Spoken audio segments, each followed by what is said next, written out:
Imagine this. A young woman, heart pounding with excitement, steps off a plane after a grueling 6-hour flight, clutching a gift she spent weeks perfecting for her grandparents' golden anniversary. Her name's Lila Kessler, a 22-year-old with a smile that could light up a room, ready to celebrate love and family. But when she arrives at the venue, a sprawling vineyard draped in fairy lights, she's stopped at the gate. Her grandparents, Walter and Diane Hensley, stand there, their faces cold as stone. "You're not family anymore," Diane says, her voice sharp enough to cut glass. Lila freezes, her gift bag trembling in her hands. She flew across the country, spent her savings, and now she's barred from stepping inside. The sting of rejection hits like a slap, and the crowd behind her grandparents whispers, their eyes darting. What did Lila do to deserve this? Why would her own blood turn her away? Stick around, because this story unravels a family secret so shocking, it'll leave you questioning what family really means. Hit that like button, drop a comment with your thoughts, and don't forget to subscribe and share to follow this wild ride to the end. The sun beats down on the Napa Valley vineyard, where Lila's mother, Nora Hensley, paces under a rose-covered arch, her phone glued to her hand. She's checking the time again, 2:15 p.m., and Lila's flight landed hours ago. Nora's husband, Theo, juggles plastic cups of watered-down sangria, trying to keep their two kids, 13-year-old Jasper and 9-year-old Ivy, from melting in the heat. Jasper slouches against a chair, earbuds in, pretending he's anywhere else, while Ivy whines about her itchy dress. Nora's gut churns. She knows Lila wouldn't miss this. She'd texted her that morning. "Can't wait to hug you, Mom. It's their big day." Nora scans the crowd, her floral dress sticking to her skin, and spots her parents by the wine barrels, adjusting table settings like they're staging a magazine shoot. Walter, in a crisp blazer, clutches a schedule like it's a lifeline, while Diane fusses over a centerpiece. Nora approaches, forcing a smile. "Hey, any sign of Lila?" "She's late." Diane barely looks up. "Oh, she was here. Around noon." Nora's heart skips. "What? Where is she?" Walter clears his throat. "We told her today wasn't for her." Nora laughs, thinking it's a joke, but Diane's next words land like a punch. "She's not family in the same way." The air thickens. Nora's vision blurs, her mind racing back to her own childhood slights, the time she was pushed aside. Lila, her bright, thoughtful girl, flew 3,000 miles for this moment, only to be cast out. What's behind this betrayal? And what will Nora do next? Nora's world tilts as she stands frozen under the vineyard's rose arch, her parents' words. She's not family in the same way, ringing in her ears like a cruel echo. Lila, her daughter, who spent weeks etching a custom wine glass for this anniversary, turned away like an uninvited guest. The Napa Valley sun feels punishing now, sweat beading on Nora's neck as she stares at Walter and Diane, waiting for a crack in their calm facade, a hint they're joking. But Diane just smooths her silk scarf, and Walter shifts his clipboard, avoiding her gaze. The crowd hums around them, cousins, old neighbors, winery staff, but Nora feels alone, the sting of betrayal slicing deeper than she expected. She doesn't scream, though her chest burns with the urge. Instead, something steel-like hardens inside her, a resolve she didn't know she had. She turns to Theo, who's watching, sensing the shift. His sangria cups hit the grass with a soft thud. "We're leaving," Nora says, her voice low but steady, like a wire pulled taut. Ivy tugs at her sleeve, confused, while Jasper pulls out his earbuds, catching the tension. "What's happening, Mom?" he asks, but Nora's already moving, grabbing her purse, her heels sinking into the soft earth. Theo nods, no questions asked, and shepherds the kids toward the car. The vineyard's fairy lights twinkle mockingly as they walk away, 80 pairs of eyes trailing them. Whispers ripple through the guests. Did something happen? Why are they leaving? But Nora doesn't look back. She's not just walking out. She's drawing a line, one that says her daughter's worth isn't up for debate. In the car, her hands shake as she dials Lila, voicemail swallowing her call. Where is her daughter now? Alone, rejected, somewhere in this sprawling valley. The silence in the car is heavy, broken only by Ivy's quiet sniffle and the hum of the engine. Theo glances at Nora, his hand brushing hers. "She'll be okay," he murmurs, but Nora's not so sure. Her phone buzzes, a text from Lila, at a diner nearby. "I'm fine." Fine. That word cuts deeper than tears would. Nora's mind races. How did it come to this? What secret lies beneath her parents' cold dismissal? And what will happen when she finds Lila, waiting in a diner booth, her heart bruised but unbroken? The car hums along Napa's winding roads, but Nora's mind is elsewhere, dragged back to a childhood that feels like a half-remembered wound. As she grips the steering wheel, the sting of her parents' rejection of Lila unearths memories she'd buried deep. Growing up as the middle child in the Hensley family, Nora was always the shadow between her siblings, golden boy Everett, the eldest, and baby sister Sadie, the darling. Walter and Diane had a way of making Nora feel like an afterthought, her presence more obligation than joy. She remembers her 12th birthday. Everett got a custom skateboard, Sadie a glittery dollhouse, but Nora? A store-bought cupcake with happy birthday, misspelled as happy birthday. When she pointed it out, Diane snapped. "It's just cake, Nora. Don't make a fuss." But it wasn't just cake, it was never just anything.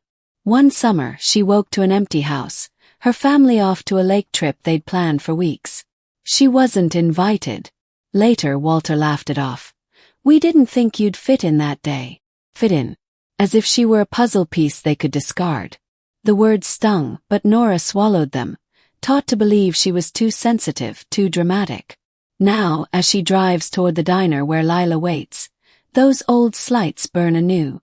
Lila's rejection mirrors Nora's own, a deliberate, calculated exclusion. Her parents hadn't just turned Lila away. They'd revived a legacy of cruelty, one Nora had spent years convincing herself was her fault. The vineyard's glow fades in the rearview mirror, but the weight of those years presses harder. Theo reaches for her hand, his touch grounding her. "You okay?" he asks, but Nora's eyes are fixed on the road, her heart racing with a question. Why does her family keep drawing these lines? Jasper and Ivy sit quietly in the back, sensing the storm in their mother's silence. The diner's neon sign flickers into view, a beacon in the dusk. Lila's there alone, her gift bag probably crumpled beside her. Nora's pulse quickens. What will she say to her daughter? How do you mend a wound you didn't inflict? And what dark truth about her parents is waiting to unravel, threatening to upend everything she thought she knew about family? The diner's neon glow casts a soft red haze over the parking lot as Nora pulls in, her heart pounding like a drumbeat she can't ignore. Lila's rejection at the vineyard wasn't just a moment. It was a fracture, splitting open years of buried truths about the Hensley family. Nora steps out of the car, Theo and the kids trailing behind, their footsteps crunching on gravel. Inside, Lila sits in a corner booth, her hands wrapped around a cold coffee, her etched wine glass gift tucked in a bag at her feet. Nora's chest tightens. She can still see the little girl who'd beam at family gatherings, only to be met with her grandparents' polite indifference. But this was different. This was a deliberate cut. As Nora slides into the booth, the weight of her own childhood slights lingers like a ghost. She's not alone in this fight anymore. Her younger sister, Sadie, once the spoiled baby of the family, has been watching from the sidelines at the vineyard. Sadie's no stranger to their parents' favoritism. She'd basked in it growing up, but motherhood has cracked her open, made her see the cracks in their family's facade. When Nora calls her from the car, voice shaking, Sadie's response is immediate, breathless. "They told me Lila couldn't make it. They lied." The betrayal hits Sadie like a slap. She's at the vineyard still, surrounded by clinking glasses and forced smiles, but Nora's words ignite something fierce. "That's disgusting," Sadie whispers, her voice low with fury. They told her she wasn't family.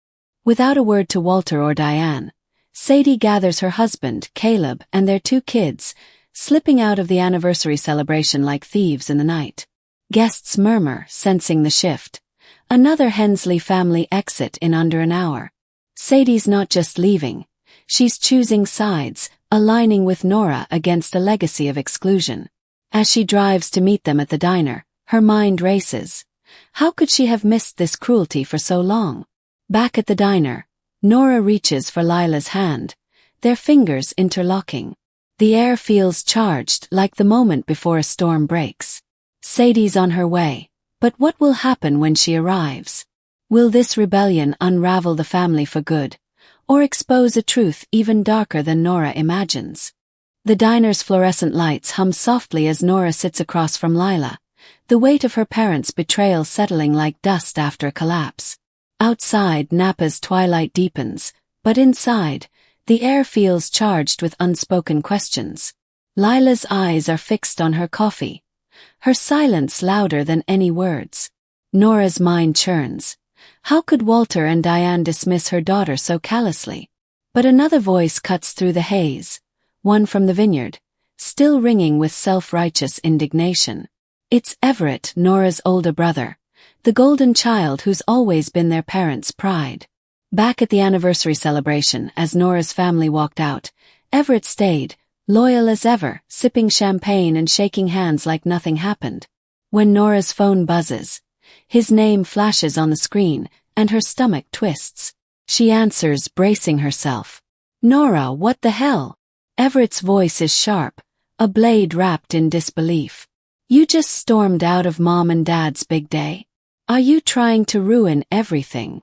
Nora's grip tightens. "They told Lila she wasn't family, Everett. She flew 6 hours and they shut her out." He scoffs, loud enough to make her flinch. "She's being dramatic. You know how she is." The words sting, but they're not new. Everett's always been the defender of their parents' choices, blind to their cruelty. He's the son who got the custom gifts, the proud pats on the back, while Nora was left with crumbs. "This isn't about drama," Nora says, her voice steady but cold. "They crossed a line." Everett barrels on, accusing her of humiliating their parents, of fracturing decades of family tradition over a misunderstanding. The vineyard's festivities continue behind him, clinking glasses, forced laughter, but Nora can hear the cracks forming. Everett's loyalty is unshakable, or so he thinks, rooted in promises of inheritance and status. But what does he really know about their parents' secrets? As Nora hangs up, the diner door swings open and Sadie rushes in, her face flushed with anger and guilt. Her arrival ties Nora's rebellion to something bigger, a family unraveling thread by thread. What will Everett do when the truth he clings to starts to crumble? And what's waiting to be uncovered in the Hensley family's carefully polished facade?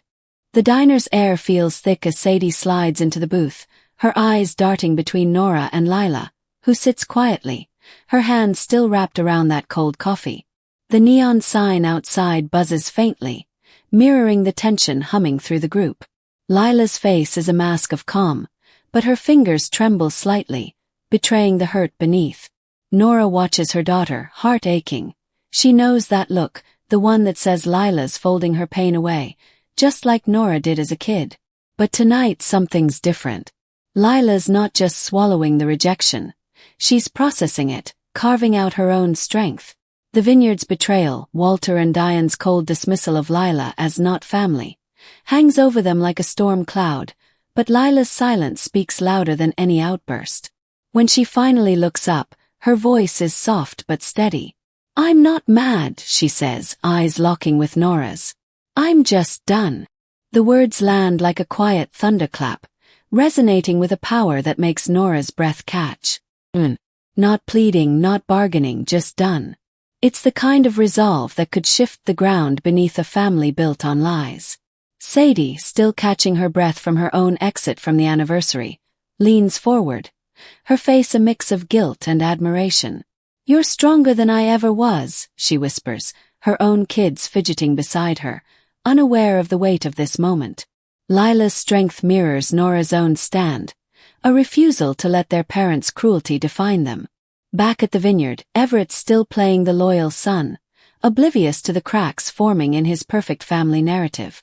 But Lila's words linger, a promise of something new, a boundary drawn not in anger but in clarity. Nora reaches for her daughter's hand, their fingers intertwining, and feels a spark of pride. Lila's not just surviving this, she's rewriting the story. As the diner's jukebox kicks on, playing a soft country tune, the question looms: what happens when a family's lies can't hold anymore? Will Everett cling to his denial, or will the truth force its way through, leaving the Hensleys' legacy in ruins? The diner's jukebox hums a faint melody, but the air around Nora, Lila, and Sadie crackles with the aftershock of their rebellion. The Napa Valley night presses against the windows, dark and heavy, as if it knows the Hensley family's carefully curated facade is crumbling. Lila's quiet declaration, "I'm just done," still echoes in Nora's mind, a beacon of strength that lights up the shadows of her own past. But the story isn't over. The truth about Walter and Diane's cruelty is only the beginning. Days after the vineyard walkout, whispers start to spread. Texts from cousins, voicemails from old family friends. The anniversary celebration limped on, but the front rows were half empty, the applause tepid, like a performance no one believed in. Then the invoices hit. The champagne wall, the roaming violinist, the statement florals. All unpaid, a lavish dream built on promises. Nora, Sadie, and Everett were supposed to split the cost, but Nora and Sadie refuse, their silence a final stand. Everett, still clinging to his role as the favored son, is blindsided when the bills pile up. He calls Nora, voice tight with panic. "You're sticking me with this? After you humiliated Mom and Dad." But Nora's unmoved. She's done carrying their weight. Then the real bombshell drops. Everett, expecting a hefty inheritance, house, savings, legacy, learns the truth. There's nothing left. Walter and Diane's decades of overspending have left them drowning in debt, the house mortgaged to the hilt, their wealth a mirage. The irony cuts deep. They cast Lila out for not being family, only to lose everyone, their lies exposed in the cold light of bank statements. Nora sits in the diner, watching Lila share a fry with Sadie's youngest, a small act of care that feels like defiance. The family's financial facade wasn't just a secret. It was a trap, one Everett fell into blindly. What will he do now, faced with a legacy of nothing? And how will Nora and Lila navigate the fallout, as the truth reshapes their future? The diner's warmth wraps around Nora like a quiet embrace, the clink of dishes and Lila's soft laugh as she teases Sadie's kids a stark contrast to the cold betrayal at the vineyard. The Napa night outside feels distant now, as if the Hensley family's collapse belongs to another world. Lila's strength, her calm, resolute "I'm just done," has shifted something permanent in Nora. It's not just about walking away from Walter and Diane's anniversary. It's about choosing a new path, one built on self-respect and love that doesn't demand apologies for existing. Years have passed since that day, and the silence between Nora, Lila, Sadie, and their parents has hardened into a boundary, unyielding but freeing. Lila's graduated, landed a job she loves in a bustling city. Her studio apartment filled with plants and laughter from friends who feel like family. She doesn't mention her grandparents, their rejection a faded scar. Nora, too, has found peace, her days filled with Theo's steady presence and their kids' chaotic joy. Sadie's become a true ally, her own family a haven for Lila when she visits. Everett, though, clings to the wreckage. He shows up at Nora's door one day, eyes hollow, drained from carrying their parents' debts alone. "They promised me everything," he mutters, voice raw. The house, the savings, all gone, spent on a lifestyle that was never real. Walter and Diane's lies didn't just push Lila away. They burned every bridge, leaving Everett with nothing but resentment. Nora doesn't gloat, she just listens, her heart steady. She chose Lila, chose herself, and that choice has built a life richer than any inheritance. The Hensley name carries no weight now, but Nora's family, her real family, thrives. As she watches Lila across the diner, helping Sadie's son with a straw, Nora knows she didn't go too far. She went just far enough to rewrite their story. But what does it mean to build a family on truth? And how do you heal when the ones who hurt you are the ones you're supposed to love?